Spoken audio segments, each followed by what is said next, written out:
Welcome to Charter Local Edition. I'm Brad Pomerance on the Central Coast today, and we are joined by Salud Carbajal. He is a member of the Board of Supervisors in Santa Barbara County. He's also a candidate for the United States Congress. He is running for the seat currently held by Lois Capps. She is not running for re-election. He is seeking that seat. I'd like to talk to you about issues that touch both county, state, and federal governments. I start with health care. I think it's fair to say, sir, that the Affordable Care Act has rolled out pretty well in California. Not a lot of hiccups throughout California. How has the Affordable Care Act rolled out in, for example, Santa Barbara County? It's rolled out quite well, actually. Certainly there are some issues that need to be addressed to make it work better, such as the Cadillac tax. Right. That's having an impact on businesses, government, and individuals. It's interesting you mentioned the Cadillac tax. Of course, that is a tax that's intended to bring in revenue to the government so that they can fund the expansion of healthcare. But bipartisan members of Congress, Democrats and Republicans, have some real concerns about it and looking toward repeal of that one element. Absolutely. It's been deferred till 2020, but that's an issue that needs to be addressed. But it has done really great things in our county. Let me ask you specifically about one segment of your population. I want to ask about two segments, but first I want to ask about the Latino community in Santa Barbara County. Wonderfully rich Latino community, really contributing mightily to your county. But when the Affordable Care Act was rolling out, there was some concern about Latinos and whether they would sign up. Out of lack of knowledge, out of fear getting involved in government. What happened in your county specifically? Did we see Latinos sign up in significant numbers? I think across the board, people signed up. There were some initial fears that some wouldn't, but I think at the end of the day, we had a robust number of individuals step up and sign up. And to date, we have from between 50 and 60,000 individuals that signed up just in Santa Barbara County alone. I want to talk about the kids. Because whenever you look at insurance, there's always some group that slips between the cracks.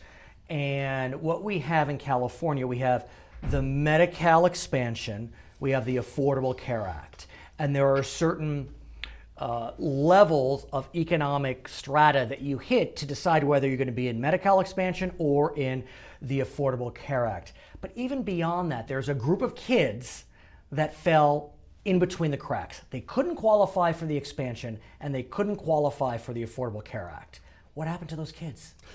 Well, even those kids that could qualify, we had a challenge identifying those kids and enrolling them in programs that they could already qualify for. So you had a double issue. Absolutely. You had some that just didn't register, but then there were some, because of their parents' income, that qualified for neither. Absolutely. We went from 16,000 uninsured children to 1,500 uninsured children or less. What's remarkable to me is that in 2001, Santa Barbara County had the highest percentage of uninsured children in the entire state. Yes. Santa Barbara County. Yes. I would not expect that from your beautiful county. Well, I think that's an issue that was brought to our attention, and it was then that we worked in a bipartisan way to come up with a program that was going to ensure our children. And do you know that you know this? I'm sorry to interrupt.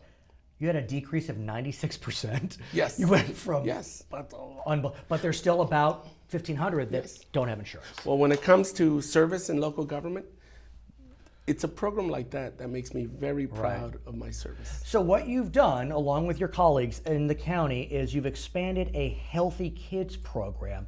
So even more children are covered. And now only another 750 are going to be covered, decreasing the number of uninsured to mere hundreds. Yes. That's remarkable. Yes. This is, like I said, one of those instances where working together collaboratively, irrespective of partisan politics, we came together and came up with this wonderful program and transcended partisan bickering and in a bipartisan fashion achieved this. So let's talk about partisan politics. Presuming you're victorious in November, you will go to Washington, likely will be in the minority party. For argument's sake, we'll keep the status quo as is, Democratic president. So you got a Democratic president, you got a Republican Congress, you're in the Democratic minority. On the issue of health care, where do you find consensus? Because there is none between Democrats and Republicans in Washington, D.C. Well, I think we need to do everything possible to try to find that consensus. And the way you do it is you build relationships. Right. And you really try to identify where that common ground is. But here's the challenge, if I may ask. I have the good fortune of interviewing many members of Congress from all over the nation. It seems to me that, at least in California, Dems and Reaps get along pretty well. Pretty well, the members. Not so much in other states. A real antipathy for each other. So build those relationships for me. How? Well, I think, for example, it comes down to even simple little things.